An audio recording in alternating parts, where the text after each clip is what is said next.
KCN ನ್ಯೂಸ್ಗೆ ಸ್ವಾಗತ. ನಾನು ನಿಮ್ಮ ಸ್ನೇಹರಾಜ್. ಇಂದಿನ ಮುಖ್ಯಾಂಶಗಳು. ಪತ್ರಿಕಾ ರಂಗ ಪ್ರಜಾಪ್ರಭುತ್ವದ 4ನೇ ಸ್ತಂಭ. ಜಿಲ್ಲಾಧಿಕಾರಿ ಶಿಲ್ಪಾ ಶರ್ಮಾ. ಗೋಮಾತೆಗೆ ರಾಷ್ಟ್ರಮಾತೆ ಸ್ಥಾನಮಾನಕ್ಕೆ ಆಗ್ರಹ. ನಗರದಲ್ಲಿ ಮೊಳಗಿದ ಗೋಭಕ್ತರ ಧ್ವನಿ.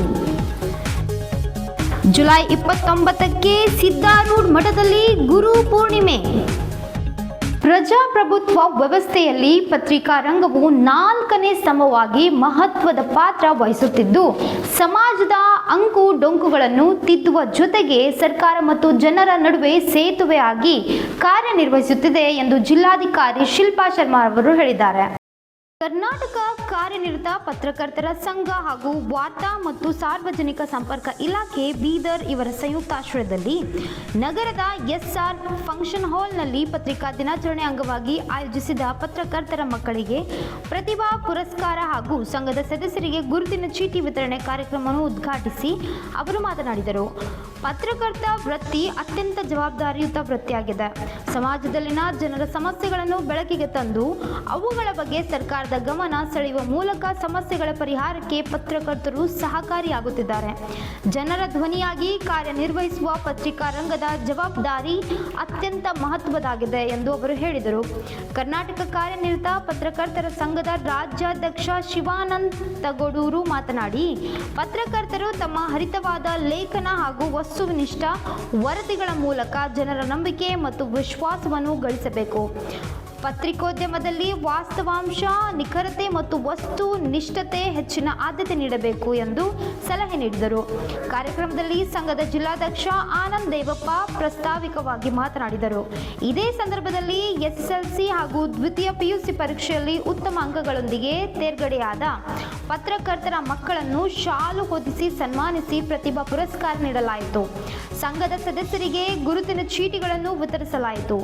ಕಾರ್ಯಕ್ರಮದಲ್ಲಿ ಸಂಘದ ಮಾಜಿ ಅಧ್ಯಕ್ಷರಾದ ಅಶೋಕ್ ಕರಂಜಿ, ಬಸವರಾಜ್ ಕಾಮಶೆಟ್ಟಿ, ಕನ್ನಡ ಪ್ರಭಾ ಪತ್ರಿಕೆಯ ಜಿಲ್ಲಾ ವರದಿಗಾರರ ಅಪ್ಪರಾವ್ ಸೌದಿ ಸೇರಿದಂತೆ ಸಂಘದ ಪದಾಧಿಕಾರಿಗಳು, ಪತ್ರಕರ್ತರು ಹಾಗೂ ಗಣ್ಯರು ಉಪಸ್ಥಿತರಿದ್ದರು.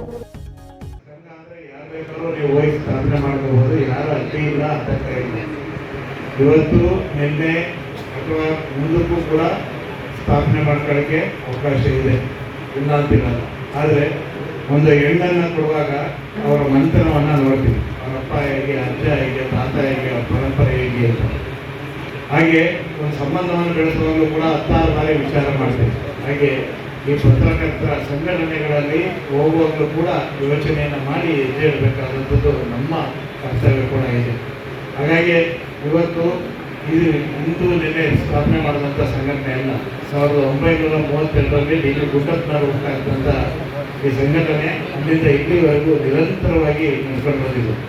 ಭಾಳ ಜನರಿಗೆ ಆಶ್ಚರ್ಯ ಆಗುತ್ತೆ. ಈ ಸಂಘಟನೆಗೆ ಅಂದರೆ ಕರ್ನಾಟಕ ಕಾರ್ಯನಿರತ ಪತ್ರಕರ್ತರ ಸಂಘ ಬೆಂಗಳೂರಿನಲ್ಲಿ KG ರೋಡ್ನಲ್ಲಿ ಇರುವಂಥ ಕಚೇರಿ ತಾವು ಯಾವಾಗಲೂ ಕೂಡ ಇಲ್ಲಿ ಬರ್ಬೋದು. ಆ ಕಚೇರಿಗೆ ಆಗಿನ ಪ್ರಧಾನಮಂತ್ರಿಗಳಾಗಿದ್ದಂಥ ಜವಾಹರ್ಲಾಲ್ ನೆಹರು ಅವರು ಬಂದಿದ್ದು ಭಾಳ ಜನರಿಗೆ ಗೊತ್ತಿದೆ. ಅವತ್ತು ಬಂದಿದ್ದು ಬೆಂಗಳೂರಿಗೆ ನಮ್ಮ ರಾಜ್ಯಕ್ಕೆ ಬಂದ ಸಂದರ್ಭದಲ್ಲಿ ಜವಾಹರ್ಲಾಲ್ ನೆಹರು ಅವರನ್ನ ಆವತ್ತಿನ ಸಂದರ್ಭದಲ್ಲಿ ಪತ್ರಿಕಾ ಸಂದರ್ಶನವನ್ನು ಮಾಡಿದ್ರು ಕೂಡ ಕರ್ನಾಟಕ ಕಾರ್ಯನಿರತ ಪತ್ರಕರ್ತರ ಸಂಘ ಅನ್ನೋದು ನಮಗೆಲ್ಲರಿಗೂ ಕೂಡ ಹೆಗ್ಗಳಿಕೆ ಸಂಗತಿ. ಅಷ್ಟೇ ಅಲ್ಲ, ಉಕ್ಕಿನ ಮಹಿಳೆ ಅಂತಲೇ ಪ್ರಸಿದ್ಧಿಯಾದಂಥವರು ಇಂದಿರಾ ಗಾಂಧಿಯವರು, ಅವರು ಕೂಡ KU ಬ್ರಿಡ್ಜ್ಗೆ ಬಂದಿದ್ರು, ಕರ್ನಾಟಕ ಕಾರ್ಯನಿರತ ಪತ್ರಕರ್ತರ ಸಂಘಕ್ಕೆ ಬಂದಿದ್ರು. ಆಗಿನ ಸಂದರ್ಭದಲ್ಲಿ ನಾಗಮಣಿ ಹೆಸರಾವ್ ಅಂತೇಳಿ ಪ್ರದೇಶ ಸಮಾಚಾರವನ್ನು ಓದ್ತಾ ಇದ್ದಂಥವರು, ಸೀನಿಯರ್ ಮೋಸ್ಟ್ ಜರ್ನಲಿಸ್ಟು. ಸಂಘ ಅಂದರೆ ಯಾರು ಬೇಕಾದ್ರೂ ನೀವು ಹೋಗಿ ಸ್ಥಾಪನೆ ಮಾಡ್ಕೋಬಹುದು, ಯಾರು ಅಡ್ಡಿ ಇಲ್ಲ ಅಂತ ಇಲ್ಲ. ಇವತ್ತು ನಿನ್ನೆ ಅಥವಾ ಮುಂದಕ್ಕೂ ಕೂಡ ಸ್ಥಾಪನೆ ಮಾಡ್ಕೊಳ್ಳೋಕ್ಕೆ ಅವಕಾಶ ಇದೆ, ಇಲ್ಲ ಅಂತಿರಲ್ಲ. ಆದರೆ ಒಂದು ಹೆಣ್ಣನ್ನು ಕೊಡುವಾಗ ಅವರ ಮಂಥನವನ್ನು ನೋಡ್ತೀವಿ. ಅವರಪ್ಪ ಹೇಗೆ, ಅಜ್ಜ ಹೇಗೆ, ತಾತ ಹೇಗೆ, ಅವ್ರ ಪರಂಪರೆ ಹೇಗೆ ಅಂತ. ಹಾಗೆ ಒಂದು ಸಂಬಂಧವನ್ನು ಬೆಳೆಸುವಾಗಲೂ ಕೂಡ 16 ಬಾರಿ ವಿಚಾರ ಮಾಡ್ತೀವಿ. ಹಾಗೆ ಈ ಪತ್ರಕರ್ತರ ಸಂಘಟನೆಗಳಲ್ಲಿ ಹೋಗುವಾಗಲೂ ಕೂಡ ಯೋಚನೆಯನ್ನು ಮಾಡಿ ಹೆಜ್ಜೆ ಇಡಬೇಕಾದಂಥದ್ದು ನಮ್ಮ ಕರ್ತವ್ಯ ಕೂಡ ಇದೆ. ಹಾಗಾಗಿ ಇವತ್ತು ಇದು ಇಂದು ನಿನ್ನೆ ಸ್ಥಾಪನೆ ಮಾಡಿದಂಥ ಸಂಘಟನೆ ಅಲ್ಲ. 1932ರಲ್ಲಿ ಇಲ್ಲಿ ಗುಡ್ಡಪ್ಪನವರು ಹುಟ್ಟಾಗ್ತಂಥ ಈ ಸಂಘಟನೆ ಅಲ್ಲಿಂದ ಇಲ್ಲಿವರೆಗೂ ನಿರಂತರವಾಗಿ ನಡೆಸ್ಕೊಂಡು ಬಂದಿದ್ದು. ಭಾಳ ಜನರಿಗೆ ಆಶ್ಚರ್ಯ ಆಗುತ್ತೆ. ಈ ಸಂಘಟನೆಗೆ ಅಂದರೆ ಕರ್ನಾಟಕ ಕಾರ್ಯನಿರತ ಪತ್ರಕರ್ತರ ಸಂಘ ಬೆಂಗಳೂರಿನಲ್ಲಿ KG ರೋಡ್ನಲ್ಲಿ ಇರುವಂಥ ಕಚೇರಿ ತಾವು ಯಾವಾಗಲೂ ಕೂಡ ಇಲ್ಲಿ ಬರ್ಬೋದು. ಆ ಕಚೇರಿಗೆ ಆಗಿನ ಪ್ರಧಾನಮಂತ್ರಿಗಳಾಗಿದ್ದಂಥ ಜವಾಹರ್ಲಾಲ್ ನೆಹರು ಅವರು ಬಂದಿದ್ದರು. ಬಹಳ ಜನರಿಗೆ ಗೊತ್ತಿದೆ. ಅವತ್ತು ಬಂದಿದ್ದು ಬೆಂಗಳೂರಿಗೆ ನಮ್ಮ ರಾಜ್ಯಕ್ಕೆ ಬಂದ ಸಂದರ್ಭದಲ್ಲಿ ಜವಾಹರ್ಲಾಲ್ ನೆಹರು ಅವರನ್ನ ಆವತ್ತಿನ ಸಂದರ್ಭದಲ್ಲಿ ಪತ್ರಿಕಾ ಸಂದರ್ಶನವನ್ನು ಮಾಡಿದ್ರು ಕೂಡ ಕರ್ನಾಟಕ ಕಾರ್ಯನಿರತ ಪತ್ರಕರ್ತರ ಸಂಘ ಅನ್ನೋದು ನಮಗೆಲ್ಲರಿಗೂ ಕೂಡ ಹೆಗ್ಗಳಿಕೆ ಸಂಗತಿ. ಅಷ್ಟೇ ಅಲ್ಲ, ಉಕ್ಕಿನ ಮಹಿಳೆ ಅಂತಲೇ ಪ್ರಸಿದ್ಧಿಯಾದಂಥವರು ಇಂದಿರಾ ಗಾಂಧಿಯವರು. ಅವರು ಕೂಡ KG ಬ್ರಿಡ್ಜ್ಗೆ ಬಂದಿದ್ದರು, ಕರ್ನಾಟಕ ಕಾರ್ಯನಿರತ ಪತ್ರಕರ್ತರ ಸಂಘಕ್ಕೆ ಬಂದಿದ್ದರು. ಆಗಿನ ಸಂದರ್ಭದಲ್ಲಿ ನಾಗಮಣಿ ಹೆಸರಾವ್ ಅಂತೇಳಿ ಪ್ರದೇಶ ಸಮಾಚಾರವನ್ನು ಓದ್ತಾ ಇದ್ದಂಥವರು ಸೀನಿಯರ್ ಮೋಸ್ಟ್ ಜರ್ನಲಿಸ್ಟು. ಇವತ್ತು ನೀವು ಅದನ್ನ ಅಂಗವಾಗಿ ಸೆಲೆಬ್ರೇಷನ್ಸ್ ಅನ್ನ ಕೂಡ ಮಾಡ್ತಾ ಇದ್ವಿ. ತುಂಬಾ ಸಂತೋಷದ ವಿಷಯ ಇದೆ. ಈ ಕಾರ್ಯಕ್ರಮದಲ್ಲಿ ನಾನು ಒಂದೇ ಎರಡು ಮಾತು ನಿಮಗೆ ಹೇಳಕ್ಕೆ ಇಷ್ಟಪಡ್ತೇನೆ.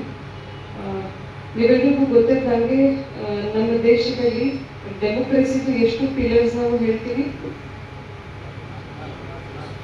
ಎಷ್ಟು? 4. ಯಾರ್ಯಾರು? ಲೆಜಿಸ್ಲೇಚರ್, ಜುಡಿಷರಿ, ಎಕ್ಸಿಕ್ಯೂಟಿವ್, ಮತ್ತೆ ಫ್ಯೂ ಇಯರ್ಸ್ ಬ್ಯಾಕ್ 4ನೇ ಪಿಲ್ಲರ್ ಆ್ಯಡ್ ಆಗಿದೆ. ಯಾರು? ಮೀಡಿಯಾ. ಸೊ ನೀವೆಲ್ಲರೂ 4ನೇ ಪಿಲ್ಲರ್ ಇದ್ದೀರಿ ಅಂತ. ಅದ್ರ ಜೊತೆಗೆ ನಿಮಗೆ ತುಂಬಾ ಜವಾಬ್ದಾರಿ ಕೂಡ ನಿಮ್ಮ ಮೇಲೆ ಬರುತ್ತೆ. ನೀವು ಏನೇನು ರಿಪೋರ್ಟ್ ಮಾಡ್ತಾ ಇದ್ದೀರಿ ಅದು ಒಂದು ಆಬ್ಜೆಕ್ಟಿವ್ ಆಗಿರಬೇಕು ಮತ್ತೆ ನ್ಯೂಟ್ರಲ್ ಆಗಿರಬೇಕು. ಈಗ ನಾವು ಕೆಲವೊಂದು ಮೀಡಿಯಾ ಹೌಸಸ್ ನೋಡ್ತಾ ಇದ್ದೀವಿ, ಒಂದು ಗ್ರೂಪ್ಗೆ ಇದು ಆಗ್ತಾರೆ, ಅದರ ಜೊತೆಲಿ ಕೆಲಸ ಮಾಡ್ತಿದ್ದಾರೆ, ಅಥವಾ ಒಂದು ಪೊಲಿಟಿಕಲ್ ಪಾರ್ಟಿ ಜೊತೆಲಿ ಕೆಲಸ ಮಾಡ್ತಿದ್ದಾರೆ, ಅವರ ಪರವಾಗಿ ಬರೀತಾ ಇದ್ದಾರೆ. ಆ ಥರದ ಪರಿಸ್ಥಿತಿ ಬಂದರೆ ಮತ್ತೆ ಆ ನ್ಯೂಟ್ರಾಲಿಟಿ ಹೋಗ್ಬಿಡುತ್ತೆ. ನಾವು ಈಗಾಗಲೇ ನಿಮ್ಮ ಅಧ್ಯಕ್ಷರು ಮತ್ತೆ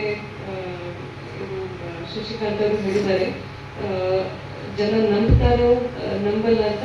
ಅದು ಡಿಪೆಂಡ್ ಆಗುತ್ತೆ. ನೀವು ಎಷ್ಟು ನ್ಯೂಟ್ರಲ್ ಆಗಿ ನಿಮ್ಮ ವರದಿಯನ್ನು ನಮ್ಮ ಮುಂದೆ ಪ್ರಸ್ತುತ ಮಾಡ್ತಾ ಇದ್ದೀವಿ. ಆಬ್ಜೆಕ್ಟಿವಿಟಿ ಅಂದರೆ ನಿಮ್ಮ ಕೆಲಸ ಏನಿದೆ ಅಷ್ಟೇ, ಅದಕ್ಕೆ ಸಮೇತಾಗಿ ನಿಮ್ಮ ಆಬ್ಜೆಕ್ಟಿವ್ ಅಂದರೆ ನೀವು ಜನರಿಗೂ ಏನು ಸುದ್ದಿ ತಲುಪಿಸೋಕ್ಕೆ ಟ್ರೈ ಮಾಡ್ತಿದ್ದೀರಿ ಆ ಸುದ್ದಿ ಜನರಿಗೂ ತಲುಪಿಸಬೇಕು ಅಂತ ಅದನ್ನು ನಿಮ್ಮದು ಒಂದು ಜವಾಬ್ದಾರಿ ಇದೆ. ನಿಮ್ಮಲ್ಲಿ ಕೆಲವೊಂದು ಜನ ತಾಲೂಕು ಮಟ್ಟದ ವರದಿಗಾಗಿರ್ತೀರಿ, ಕೆಲವೊಂದು ಜನ ಜಿಲ್ಲಾ ಮಟ್ಟದ್ದು, ಕೆಲವೊಂದು ರಾಜ್ಯ ಮಟ್ಟದ್ದು, ಕೆಲವೊಂದು ನ್ಯಾಷನಲ್ ಮಟ್ಟದ್ದು ವರದಿಯಲ್ಲಿ ಕೂಡ ನೀವು ಕಾಂಟ್ರಿಬ್ಯೂಷನ್ ಕೊಡ್ತಾ ಇದ್ದೀರಿ. ಅದು ತುಂಬ ಸಂತೋಷದ ವಿಷಯ ನಮ್ಮ ಹತ್ರ ಇದೆ. ಇಂಟರ್ನ್ಯಾಷನಲ್ ನ್ಯೂಸ್ ಬಹುಶಃ ನಮ್ಮ ಜಿಲ್ಲೆಯಿಂದ ಕಾಂಟ್ರಿಬ್ಯೂಷನ್ ಮಾಡೋಕ್ಕೆ ಇನ್ನೂ ಮುಂದೆ ಬಂದಿಲ್ಲ. ಫ್ಯೂಚರ್ನಲ್ಲಿ ಅದನ್ನು ಬರ್ತೀರಿ ಅಂತ ನಾನು ಅದನ್ನು ಆಶೆ ನಿಮ್ಮ ಕಡೆಯಿಂದ ಇಡ್ತೇನೆ. 3 months ಇಂದ ನಮ್ಮ ದೇಶ ಆಗಲಿ ಅಥವಾ ಇಡೀ ಪ್ರಪಂಚ ಆಗಲಿ 3 ನ್ಯೂಸ್ ಹೇಳ್ತೀರಾ? ಯಾವುದು ತುಂಬ ನಾವು 2-3 months ಇಂದಾನೆ ಕೇಳ್ತಾನೆ ಇದ್ದೀವಿ ಅಥವಾ 1 month ಮೇಲೆಯಿಂದ ಕೇಳ್ತಾ ಇದ್ದೀವಿ? Okay, war and third is ಈಗಾಗಲೇ ಹೇಳಿದ್ದಾರೆ ಜೆನ್ ಝಿ ಅವರು ಏನು ಪ್ರೊಟೆಸ್ಟ್ ಮಾಡಿದ್ದಾರೆ ಅದು. ಸೊ ಇವೆಲ್ಲರಲ್ಲಿ ಈಗ ನೀವು ನ್ಯೂಸ್ ಮಾಡ್ತೀರಿ. ಫಾರ್ ಎಕ್ಸಾಂಪಲ್ ನಾವು ವಾರ್ದು ಎಕ್ಸಾಂಪಲ್ ತಗೊಳ್ಳೋಣ. ಅದರಲ್ಲಿ ಒಂದು ಸ್ಟ್ರೇಟ್ ಆಫ್ ಹಾರ್ಮುಜ್ ಕೇಳಿರ್ಬೋದು, ಮತ್ತೆ ನೀವು ವರದಿಯಲ್ಲಿ ಕೂಡ ಮೆನ್ಷನ್ ಮಾಡಿರ್ಬೋದು. ಬಟ್ ಈಗ ಆ ವರದಿ ನೀವು ಮಾಡುವಾಗ ಈಗ ನೋಡಿ 2-3 months ಇಂದ ನಡೀತಾ ಇದೆ. ಡೈಲಿ ಜನನು ಓದುವಾಗ ಏನಾಗುತ್ತೆ, ಓಕೆ ಡೈಲಿ ಇದೇ ಬರ್ತಾ ಇದೆ. So you have to write something new also about it. ನೀವು ಅಂದರೆ ನೀವು ನಿಮ್ಮಿಂದ ಇನೋವೇಟ್ ಮಾಡಲ್ಲ, ನಿಮ್ಮಿಂದ ಸುದ್ದಿ ರೆಡಿ ಮಾಡಲ್ಲ.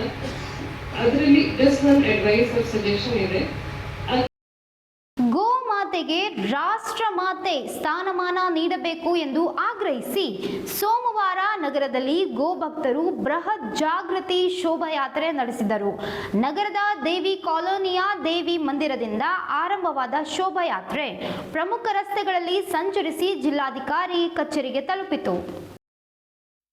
ಕರ್ನಾಟಕ ಕಾರ್ಯನಿರತ ಪತ್ರಕರ್ತರ ಸಂಘ ಹಾಗೂ ವಾರ್ತಾ ಮತ್ತು ಸಾರ್ವಜನಿಕ ಸಂಪರ್ಕ ಇಲಾಖೆ ಬೀದರ್ ಇವರ ಸಂಯುಕ್ತಾಶ್ರಯದಲ್ಲಿ ನಗರದ SR ಫಂಕ್ಷನ್ ಹಾಲ್ನಲ್ಲಿ ಪತ್ರಿಕಾ ದಿನಾಚರಣೆ ಅಂಗವಾಗಿ ಆಯೋಜಿಸಿದ ಪತ್ರಕರ್ತರ ಮಕ್ಕಳಿಗೆ ಪ್ರತಿಭಾ ಪುರಸ್ಕಾರ ಹಾಗೂ ಸಂಘದ ಸದಸ್ಯರಿಗೆ ಗುರುತಿನ ಚೀಟಿ ವಿತರಣೆ ಕಾರ್ಯಕ್ರಮವನ್ನು ಉದ್ಘಾಟಿಸಿ ಅವರು ಮಾತನಾಡಿದರು. ಪತ್ರಕರ್ತ ವೃತ್ತಿ ಅತ್ಯಂತ ಜವಾಬ್ದಾರಿಯುತ ವೃತ್ತಿಯಾಗಿದೆ. ಸಮಾಜದಲ್ಲಿನ ಜನರ ಸಮಸ್ಯೆಗಳನ್ನು ಬೆಳಕಿಗೆ ತಂದು ಅವುಗಳ ಬಗ್ಗೆ ಸರ್ಕಾರದ ಗಮನ ಸೆಳೆಯುವ ಮೂಲಕ ಸಮಸ್ಯೆಗಳ ಪರಿಹಾರಕ್ಕೆ ಪತ್ರಕರ್ತರು ಸಹಕಾರಿಯಾಗುತ್ತಿದ್ದಾರೆ. ಜನರ ಧ್ವನಿಯಾಗಿ ಕಾರ್ಯನಿರ್ವಹಿಸುವ ಪತ್ರಿಕಾ ರಂಗದ ಜವಾಬ್ದಾರಿ ಅತ್ಯಂತ ಮಹತ್ವದಾಗಿದೆ ಎಂದು ಅವರು ಹೇಳಿದರು. ಕರ್ನಾಟಕ ಕಾರ್ಯನಿರತ ಪತ್ರಕರ್ತರ ಸಂಘದ ರಾಜ್ಯಾಧ್ಯಕ್ಷ ಶಿವಾನಂದ ತಗೋಡೂರು ಮಾತನಾಡಿ, ಪತ್ರಕರ್ತರು ತಮ್ಮ ಹರಿತವಾದ ಲೇಖನ ಹಾಗೂ ವಸ್ತುನಿಷ್ಠ ವರದಿಗಳ ಮೂಲಕ ಜನರ ನಂಬಿಕೆ ಮತ್ತು ವಿಶ್ವಾಸವನ್ನು ಗಳಿಸಬೇಕು. ಪತ್ರಿಕೋದ್ಯಮದಲ್ಲಿ ವಾಸ್ತವಾಂಶ, ನಿಖರತೆ ಮತ್ತು ವಸ್ತು ನಿಷ್ಠತೆ ಹೆಚ್ಚಿನ ಆದ್ಯತೆ ನೀಡಬೇಕು ಎಂದು ಸಲಹೆ ನೀಡಿದರು. ಕಾರ್ಯಕ್ರಮದಲ್ಲಿ ಸಂಘದ ಜಿಲ್ಲಾಧ್ಯಕ್ಷ ಆನಂದ್ ದೇವಪ್ಪ ಪ್ರಾಸ್ತಾವಿಕವಾಗಿ ಮಾತನಾಡಿದರು. ಇದೇ ಸಂದರ್ಭದಲ್ಲಿ SSLC ಹಾಗೂ ದ್ವಿತೀಯ PUC ಪರೀಕ್ಷೆಯಲ್ಲಿ ಉತ್ತಮ ಅಂಕಗಳೊಂದಿಗೆ ತೇರ್ಗಡೆಯಾದ ಪತ್ರಕರ್ತರ ಮಕ್ಕಳನ್ನು ಶಾಲು ಹೊದಿಸಿ ಸನ್ಮಾನಿಸಿ ಪ್ರತಿಭಾ ಪುರಸ್ಕಾರ ನೀಡಲಾಯಿತು. ಸಂಘದ ಸದಸ್ಯರಿಗೆ ಗುರುತಿನ ಚೀಟಿಗಳನ್ನು ವಿತರಿಸಲಾಯಿತು. ಕಾರ್ಯಕ್ರಮದಲ್ಲಿ ಸಂಘದ ಮಾಜಿ ಅಧ್ಯಕ್ಷರಾದ ಅಶೋಕ್ ಕರಂಜಿ, ಬಸವರಾಜ್ ಕಾಮಶೆಟ್ಟಿ, ಕನ್ನಡ ಪ್ರಭಾ ಪತ್ರಿಕೆಯ ಜಿಲ್ಲಾ ವರದಿಗಾರರ ಅಪ್ಪರಾವ್ ಸೌದಿ ಸೇರಿದಂತೆ ಸಂಘದ ಪದಾಧಿಕಾರಿಗಳು, ಪತ್ರಕರ್ತರು ಹಾಗೂ ಗಣ್ಯರು ಉಪಸ್ಥಿತರಿದ್ದರು. ಸಿದ್ಧಾರೂಢ ಮಠದಲ್ಲಿ ಜುಲೈ 29ರಂದು ಗುರು ಪೂರ್ಣಿಮೆ ಮಹೋತ್ಸವ ಹಮ್ಮಿಕೊಳ್ಳಲಾಗಿದೆ. ಅಂದು ಬೆಳಗ್ಗೆ 6ಕ್ಕೆ ಸಿದ್ಧಾರೂಢ ಮೂರ್ತಿಗೆ ಮಹಾರುದ್ರಾಭಿಷೇಕ, ಬೆಳಗ್ಗೆ 9ಕ್ಕೆ ಶ್ರೀ ಗುರು ಸ್ತೋತ್ರ ಭಜನೆ ಹಾಗೂ ಬೆಳಗ್ಗೆ 10:30ಕ್ಕೆ ಮಠದ ಪೀಠಾಧಿಪತಿ ಡಾಕ್ಟರ್ ಶಿವಕುಮಾರ್ ಸ್ವಾಮೀಜಿ ಅವರಿಂದ ಪ್ರವಚನ ಜರುಗಲಿದೆ. ನಂತರ ಮಠದ ಸಕಲ ಸಾಧಕ ಸಾಧಕಿಯರಿಂದ ಷೋಡಶೋಪಚಾರ ಮೂಲಕ ಶ್ರೀಗಳ ಪಾದ ಪೂಜೆ, ನಾಣ್ಯಗಳಿಂದ ತುಲಾಭಾರ, ಸುವರ್ಣ ಕಿರೀಟ ಧಾರಣೆ, ಕನಕ ಪುಷ್ಟ ವೃಷ್ಟಿ, ಮಹಾಮಂಗಳಾರತಿ ಹಾಗೂ ಮಹಾಪ್ರಸಾದ ವಿತರಣೆ ನಡೆಯಲಿದೆ. ಭಕ್ತರು ಹೆಚ್ಚಿನ ಸಂಖ್ಯೆಯಲ್ಲಿ ಪಾಲ್ಗೊಂಡು ಸದ್ಗುರು ಕೃಪೆಗೆ ಪಾತ್ರರಾಗಬೇಕು ಎಂದು ಮಠದ ಆಡಳಿತಾಧಿಕಾರಿ ಹಾವ್ಗಿರಾವ್ ಮೈಲಾರೆ ಕೋರಿಕೊಂಡಿದ್ದಾರೆ. ಇಂದಿನ ವಾರ್ತಾ ಪ್ರಸಾರ ಮುಕ್ತಾಯವಾಯಿತು. ಮುಂದಿನ ವಾರ್ತೆಗಳೊಂದಿಗೆ ಮತ್ತೆ ಭೇಟಿಯಾಗೋಣ. ಧನ್ಯವಾದಗಳು.